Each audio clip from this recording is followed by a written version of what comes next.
hoogtyd van Rome,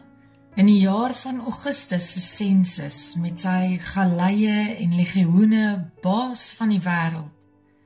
in die tyd toe Herodes se spioene met die swaard gemaai het onder die malse, bang seentjies van hulle eie volk. In die tyd het God 'n ster bokant 'n skemerstal gehang en sy kind teen die bors van 'n vrou gelê. In die tyd,